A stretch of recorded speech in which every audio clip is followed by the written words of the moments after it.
Hi, I'm Jonathan Charles. Welcome to Zero Touch Provisioning Part 2. If you haven't seen Part 1, you should probably go watch that one because, well, it's Part 2. So it's like watching Avengers Endgame without watching any of the other movies. So we're going to talk about how to deploy those vEdge devices using Zero Touch Provisioning, just like we did before, but we're going to go into a little bit more detail and some other steps involving some other features as well. Okay? And as I said, this is Part 2 of the Zero Touch Provisioning.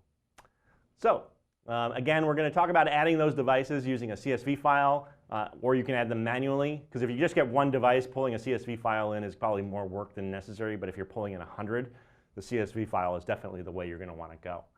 And how to verify those, make sure they got added correctly. All right? So basically what we're going to do is we're going to import devices using a CSV file, and here's the format for you. All right? So the UDI product ID, and I don't know if you've seen this guy before. This basically is the UDI. Cisco's been using this for licensing purposes for the past 10 years or so. Then we have a serial number, what our controller profile is, and just some description so we know what site it is. So let's say this serial number is going to San Jose. We're going to put that one in San Jose, and we can mention it here so that it's labeled so we know, okay, we're doing San Jose, okay, it's this one. Then basically we take that, this is the information we need. We can create the CSV file and add as many devices as we want. Okay?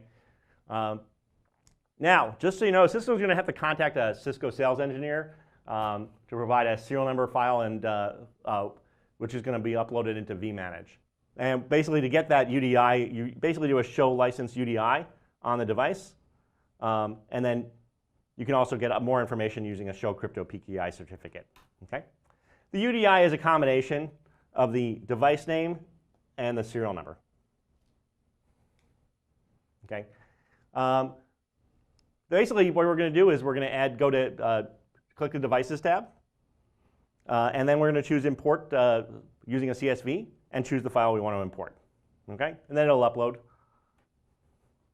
You can also do a download of a sample CSV here, so it'll have all the columns for you, so you don't have to actually remember the format from the previous slide. I know those are fun to do. Okay. Verify the imported devices are listed, and click Next. You're going to want to make sure that this list matches what serial numbers you have on your bill of material, on your actual order, Cisco order, so that if there's a typo here, the device is not going to register. And then basically click Submit. All right, and then click Done. Now, if you want to add devices manually, because automation bothers you, and you think that this is perfect if you're adding 1 or 2 devices and you don't feel like setting up the CSV, here's your other option. And basically, we enter exactly the same information, right? We're just doing it in an individual field as opposed to doing it as a group. Okay. Basically, we need to identify the device to the system. And by the way, remember this product ID is exactly the same we're going to have on the device. If you do a show ver on the device, down below the actual version information where it has all the interfaces, you'll see this information there as well. If you need a serial number off the device, you can also do a show inventory, and you'll look for the chassis serial number. This is especially useful if you're not sitting in front of it. Okay. This is a good way also to verify that you're actually configuring the device you really want to. And once you've actually hit Next, you'll actually have the option here of seeing some that are provisioned, the green ones here, and the other ones are pending redirection. So they're waiting for the device to actually come back up into the system. Okay. And you can also download the CSV list and import it into well, actually, once you're done, you're going to download this provisioning file, and then you're going to import this into vManage.